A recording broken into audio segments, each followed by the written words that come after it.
Hello, and okay. So, time to move on to this thing, I suppose.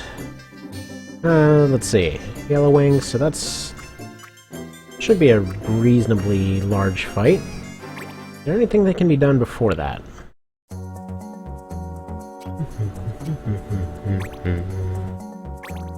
Not really. So it's a little bit choppy for some reason. I think we're just gonna chalk that down to DS emulation. Yeah, it's funny because the DS runs so well on its own, but man, it does not like to emulate at all.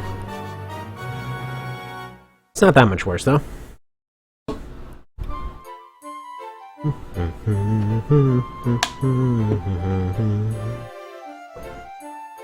Okay, this isn't the one I thought it was.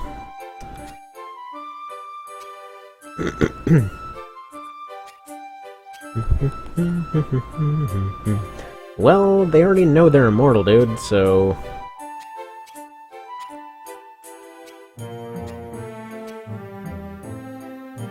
These guys, I believe, are one of the clans from the first game, if I'm not mistaken.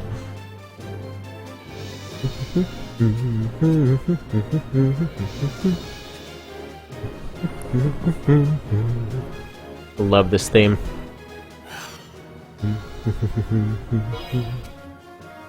Well, can't use ice, so that's... who even cares?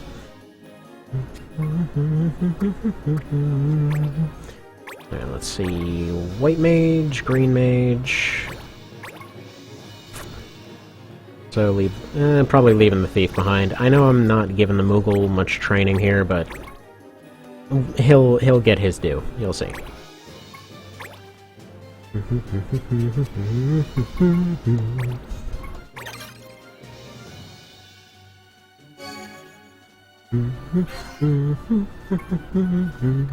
Oh, there's actually one other thing too. You actually get a unique one of those privileges if you have FFTA loaded in when you're creating your save, or when you're creating your file for the first time.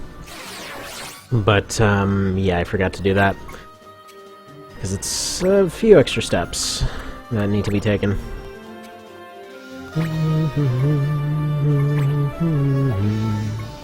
This guy learned first aid, so he's got some minor healing. He's got items, which are probably better. Focus, which is just basically... let me see if I can get it to show up. Yeah, there we go. So just the next attack is stronger. So presumably that'll be beefed up, but... eh. Honestly, it's just better to attack twice, in my opinion. Usually it's just kind of there in case you don't want to, wait a little longer.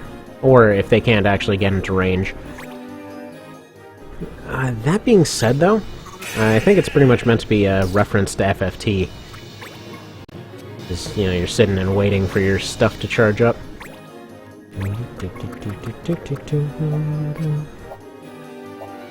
Right. Slightly forward.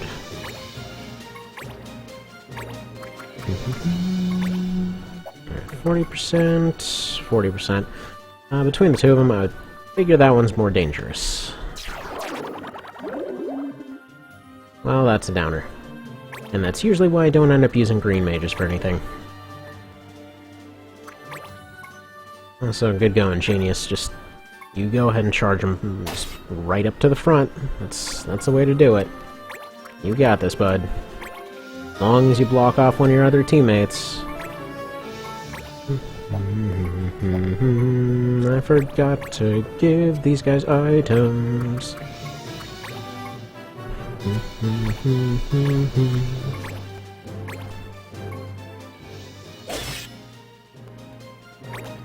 Alright. Hi, lag. How are you doing?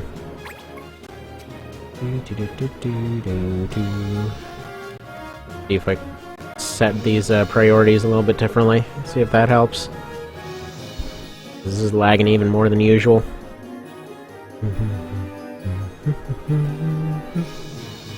Alright.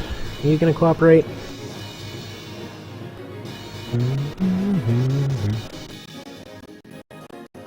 Right, high priority, please. which is taking a very long time to trigger. Okay, there we go. Hopefully that fixed it. Yeah, sorry for the lag. What can I say? It just does not want to play nice. Right, you're fine, you're fine, you're fine. Everyone's fine.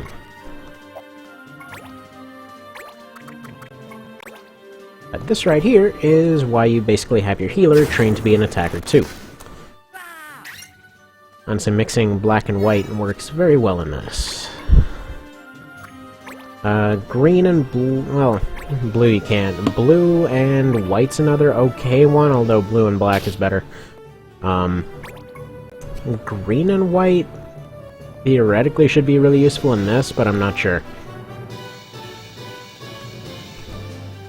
We'll see. We'll see that bridge when we look at it.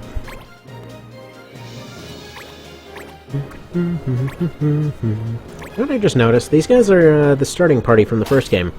Wait a minute! No! No! Isn't that... No. Because these guy's party layout is exactly the same as the ones in the first game, and I think the default name might be... No, that's Gully. That's the default name. Okay, never mind. Is it? No. No, I don't think so. Alright, so Luso's out.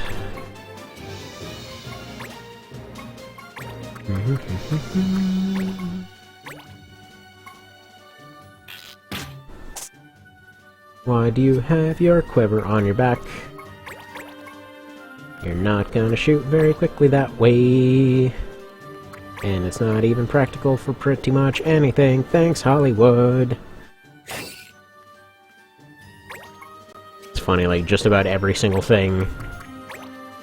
Like, when it comes to movie carries of pretty much anything. Like, hey, none of that works. Sword on the back. Useful for traveling, not so useful literally any other time. Arrows on the back, same exact thing. Actually, not even useful for traveling. Actually, like, a relatively tight belt quiver was a lot better. Let them get to the arrows easier, were kind of more out of the way. But essentially, if they're just kind of bouncing around on the back in a rounded quiver, they'd, you know... Essentially, they'd just be falling out and teetering out all over the place. He's a problem. Alright, he could use a heal. You know what? I think we're gonna go offense.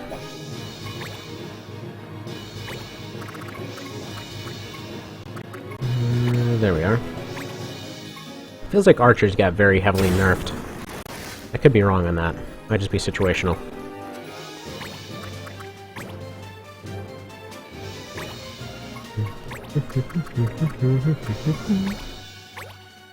I'll probably try focus next round to see how much it actually increases damage. Because that would be probably a good thing to know. Alright, and if that same scaling applies, I should be able to finish this one. No! Okay. Well, I mean, I guess he did anyway, but whatever. The variance for damage is a little higher in FFTA2 than a lot of others. Like, instead of being, like, roughly up to 3 range, it's, like, up to 6, I think? Something like that. I've seen it vary quite a bit. Wait a minute, that's against the rules. Can't do that. You can't use that. Thanks, Judge. Okay, so I should point out, actually everyone has different rules. So every time that you go out here, like these guys, I don't think they have a judge. So every time you end up seeing different rules, so like the laws that apply to you that particular fight, they're not the same laws that apply to the other side anymore. So that was a feature in FFTA where you could just adjust the laws and mess with everything. That's not the case here.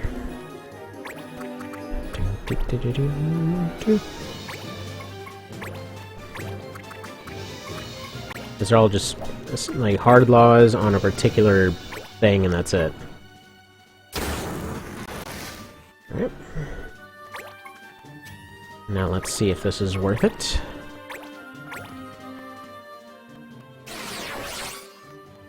One of the patch notes said that not all of the descriptions are quite done yet, so that may do more than it says. Although it seemed like this was to be viewed as more or less complete. Though that being said, I'm going back to that same rule of just kind of Ironmanning this thing, so pretty much this run will go up until first loss. And then at that point it'll just be considered game over and that's it. Mostly because while this runs very well on a DS, pretty much runs like normal, you do have to use an R4 chip to get it on there, but, you know, if you already have it legit, then you've got your reasons. Apparently it's, like, theoretically legal due to the fact that it counts as a digital backup, which actually makes a lot of sense for the original DS, because oh my god, those games did not hold up at all. Like, honestly, a lot of the chips that I ended up getting, I ended up having to go and get digital copies of because the things would just friggin' break. And I don't mean break like, oh, you know, the thing doesn't work anymore. I mean, it starts working and then it freezes. And it's really annoying. Like, one huge one was, what was it, Civ Revolutions on the DS? That one... that was really frustrating. It would get very far, like, I would end up going several hundred turns or whatever, and would forget to save. Also, WoW Focus is really worth it. So I would forget to save, and to its credit, it does remind you every so often to go and save, and that's when you would go do so. But I ended up forgetting several times, and would end up going all that time, and, you know, would end up putting the game down for a sec, or would just be sitting there with it, and it would just freeze, and that was it. Same thing with Age of Empires on it. It would also have all kinds of freezing issues all over the place. Surprisingly, Jagged Alliance still works. Had an issue with Radiant Historia, like, just straight up deleting my save. So that was a bummer. Never actually did get to finish that.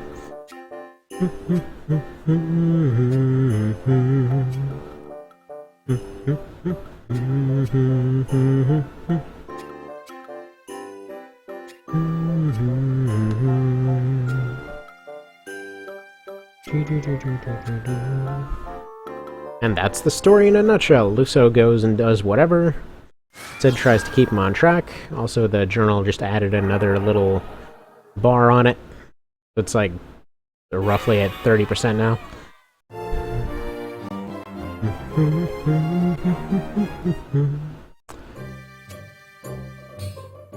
Alright. Alright, so world map is open now.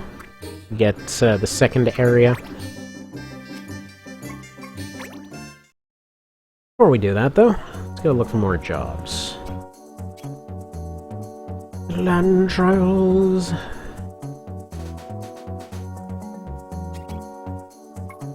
Alright. Will not be... That's how you upgrade your skills, more or less, for your land unlocks and stuff like that. You get new abilities out of that and everything, but not gonna happen right now.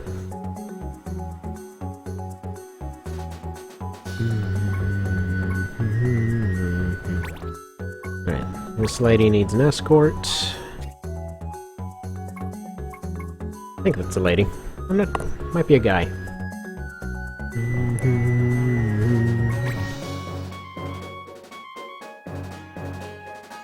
Oh man, this one completely wrecked my day the first time around. This is one of the cooking ones where you're basically going and hunting down a bunch of rabbits, but specific types of rabbits, while holding off the rest of them. This is what I was saying about this one having a lot of kind of unique setups. Like, you have some of them where you specifically have to keep, you know, going in and, like, you basically fight a crap ton of different rabbits that are completely wrecking your day. You need to take out a certain amount of a certain kind of them, then I believe you have to go and actually deliver this stuff to the guy before getting completely overrun. Let's see. Stack. This one's a dispatchable.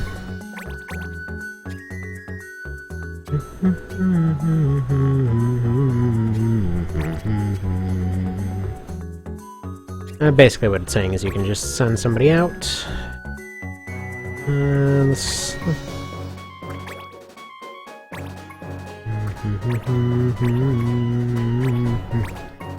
They're all kneeling down, so their odds kind of suck for actually doing that one. So we're gonna go ahead and leave that be for the moment.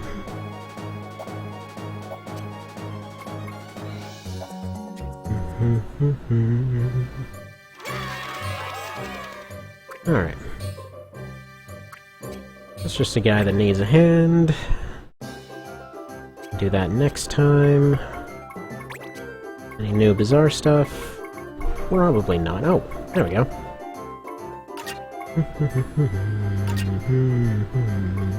So you can't see it now. There's actually a bit of a guide that shows up at on the top screen here. It shows all kinds of different stuff in terms of what's part of what category, more or less. Let's see.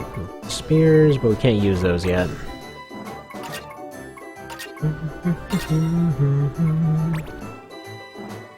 There we go, got the stinger. I wonder if I can get a fencer now. Because I kind of want to have a fencer. There's the S-stock.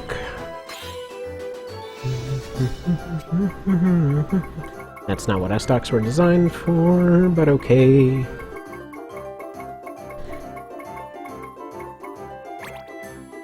Kind of a funny misunderstanding on so many things there. Like, S-stocks, A, were not light, B, were... I mean, they were more of a, like, sidearm sword. They weren't a... They're basically a slightly tapered off sword. They weren't exactly going and piercing through armors and whatever else. But... meh. Like, in the right spots, sure, but then again, so could most things. Under the right circumstances and all that. Alright, what are my buttons even? There it is. Okay.